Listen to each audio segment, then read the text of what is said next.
Sir గద్దర్కి Padma Vibhushan award ఇవ్వాలని Telangana government ఒక లేఖ రాసింది సార్. దాని గురించి బండి సంజయ్ గారు స్పందిస్తూ పోలీసుల్ని చంపేస్తూ ఇప్పటికీ పోలీసుల్ని చంపేస్తున్న పార్టీకి కొమ్ము కాసి పాటలు రాసిన గద్దర్కి పద్మ విభూషణ్ అవార్డు ఎలా ఇస్తారు అని ఆయన ప్రశ్నిస్తున్నారు సార్. దీని గురించి మాట్లాడారు. అంటే నక్సల్స్ ని ఏరివేస్తాం అని ప్రకటించాడు హోంమంత్రి. అవును సార్. ఆ ఏరివేస్తాం అనే కార్యక్రమంలో భాగంగానే వరుస ఎన్కౌంటర్లు జరుగుతున్నాయి. అది దండకారణ్యంలో జరుగుతున్నటువంటి ఎన్కౌంటర్ హత్యలు, ఎన్కౌంటర్ పేరుతో చేస్తున్నటువంటి హత్యలు ఇది వాంటెడ్ గానే జరుగుతున్నాయి అనేది ఓపెన్ గానే ప్రకటించాడు ఆయన. నక్సల్ ముక్త్ భారత్ మా లక్ష్యం అని ప్రకటించాడు. నక్సల్ రహిత భారతదేశం మా లక్ష్యం అని చెప్పి ప్రకటించినటువంటి ప్రభుత్వానికి, ఆ ప్రభుత్వంతో ఉన్నాడు, ఆ ప్రభుత్వాన్ని నడుపుతున్నటువంటి ప్రధాన పార్టీ నాయకుడు ఆయన బండి సంజయ్. ఇంతకంటే భిన్నంగా ఆయన ఆలోచిస్తాడు, మాట్లాడతాడు అని అనుకోవడానికి ఆస్కారం లేదు. ఆయన జనరల్ గానే కొంచెం అగ్రెసివ్ స్టేట్మెంట్లు ఇస్తున్నాడు. ఈ అగ్రెసివ్ స్టేట్మెంట్స్ ఎలా ఏ లెవెల్లో ఇస్తాడంటే ఆయన ఆ మధ్య కాలంలో ఈ దేశంలో ఉన్న ప్రతి మసీదుని తవ్వుతాం అంటే శివాలు వస్తే మావి, శవాలు వస్తే మీవి అన్నాడు ఆయన. శివాలు అంటే శివుడు ఇలాంటి గుడులు ఏవైనా ఉంటే కింద మసీదుల కింద, అంటే ప్రతి మసీదు కింద ఏదో ఒక గుడి ఉంటుంది అనే సెన్స్ లో ఆయన మాట్లాడి ప్రతి మసీదు తవ్వేస్తాం, శివాలు వస్తే మావి, శవాలు వస్తే మీవి అన్నాడు. అది చాలా హై హ్యాండెడ్ స్టేట్మెంట్. అలాంటి స్టేట్మెంట్ ఇవ్వడానికి కూడా ఏమాత్రం సంకోచించని స్వభావం బండి సంజయ్ గారి సొంతం. అందులో భాగంగానే ఆయన ఈ రోజున గద్దర్కి అవార్డు ఏమిటి, ఒకవైపు గద్దర్ పేరుతో సినిమా అవార్డులు ప్రకటించాడు ఆయన రేవంత్ రెడ్డి. సినిమాలకు ఇచ్చేటువంటి నంది పురస్కారాల ప్లేస్ లో గద్దర్ అవార్డులు ఇస్తాము అన్నాడు ఆయన. దాని మీద ఒక చర్చ జరుగుతోంది తెలంగాణ సమాజంలో. ఆ చర్చ గద్దర్ నమ్మినటువంటి రాజకీయ లక్ష్యాల పట్ల గౌరవంతో నడుస్తోంది. గౌరవంతో అంటే గద్దర్ ఉత్తమ హాస్య చిత్రం లాంటి అవార్డులు కూడా ఇచ్చేస్తారేమో ఈ పేరుతో. అంటే ఆయన ఆశయాలకు దగ్గరగా ఉన్నటువంటి సినిమాలు ఏవైనా ఉంటే దానికి గద్దర్ స్మారక పురస్కారం ఇవ్వటం ఓకే. అలా కాకుండా గద్దర్ పేరునే అవార్డులకు పెట్టేయటం ప్రమాదకరంగా మారుతుంది. గద్దర్ ఉత్తమ విలన్ ఇలాంటి అవార్డులు ఇవ్వాల్సి వస్తుంది.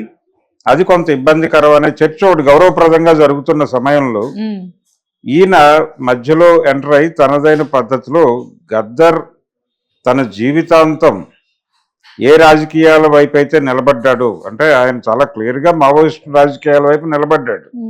మావోయిస్టు పార్టీతోనే ఇప్పుడు కాన్ఫ్లిక్ట్ నడుస్తోంది కేంద్ర ప్రభుత్వానికి. ఈ మావోయిస్టులను ఏరివేయటం అనేది బీజేపీ ప్రోగ్రాం మాత్రమే కాదు, ఇది వరల్డ్ బ్యాంక్ ప్రోగ్రాం. అంటే అడవుల్ని, ఈ దేశంలో ఉన్నటువంటి సంపదల్ని మొత్తాన్ని కూడా కార్పొరేట్లకు అప్పచెప్పడం అనేది ఒక ప్రధానమైనటువంటి ఎజెండాగా కేంద్ర ప్రభుత్వం నడుస్తున్నటువంటి సమయంలో ఆయా ప్రాంతాల్లో నిర్వాసితులైపోయేటువంటి ప్రజల తరఫున వీళ్ళు పోరాటాలు చేస్తున్నారు.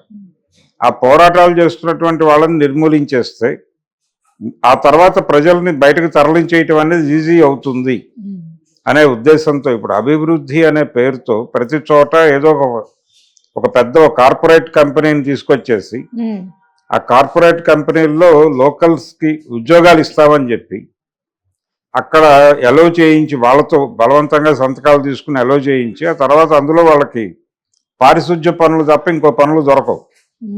పైన టెక్నికల్ లైన్ ఇవన్నీ కూడా పెద్దవాళ్ళు ఎక్కడి నుంచో చదువుకుని అమెరికాలో చదువుకున్న వాళ్ళు వస్తారు అక్కడికి. సో ఇక్కడ స్థానిక ప్రజలకి భూములు కోల్పోవటం తప్ప అందులో ఉపాధి ఏమీ దొరకదు. ఒకవేళ ఆ ఉద్దేశం ఉంటే వీళ్ళని ట్రైన్ చేసి వీళ్ళనే పెట్టుకొని వీళ్ళతోనే పని చేయించుకోవాలి లాంటి ఒక జీవో ఏదైనా తీసుకొస్తుంది ప్రభుత్వం. అటువంటిది ఏమీ లేదు మన దగ్గర, అటువంటిది ఏమీ లేదు. ఎవరినైతే నేటివ్ పీపుల్ ఎవరి భూములు అయితే తీసుకుని మీరు పరిశ్రమలు పెడుతున్నారో ఆ భూముల యజమానులకి వాళ్ళకి సరైన తర్ఫీదు ఇచ్చి వాళ్ళకి పెద్ద స్థాయి ఉద్యోగాలు ఇవ్వాలి. ఇవ్వగలిగితే అవి వైబుల్లే, ప్రపంచం మన్నిస్తుంది. కానీ అది ఇప్పటివరకు జరిగినటువంటి దాఖలాలు ఎక్కడా లేవు. అందుకని కార్పొరేట్లను ఫెసిలిటేట్ చేస్తూ వాళ్ళకి భూములు కట్టబెట్టడం కోసం ప్రభుత్వాలు చేస్తున్నటువంటి ప్రతి చోట కూడా నిర్వాసితులు బయటకు గెంటివేయబడుతున్న వాళ్ళ సంఖ్య పెరుగుతోంది ఈ మధ్యకాలంలో. అడవుల నుంచి జనాల్ని, ఆదివాసీల్ని బయటకు గెంటేస్తున్నారు. అవును సార్. పల్లెల నుంచి చాలా మందిని బయటకు గెంటేస్తున్నారు. ఈ గెంటేసిన వాళ్ళందరూ మహానగరాలకు వచ్చి ముష్టివాళ్ళుగా మారిపోతున్నారు. లేకపోతే ఇక్కడ రోడ్ల మీద పడుకోవడం, వాళ్ళకి వేరే ఏముండదు. ఇక ఆధారం నిర్వాసితం అయిపోయిన తర్వాత ఇంకేం ఉండదు వాళ్ళకి. సో దేవుడే ఇచ్చాడు వీధి ఒకటి అన్నట్టుగా ఆ వీధిలో పడుకుంటున్నారు. అయ్యో.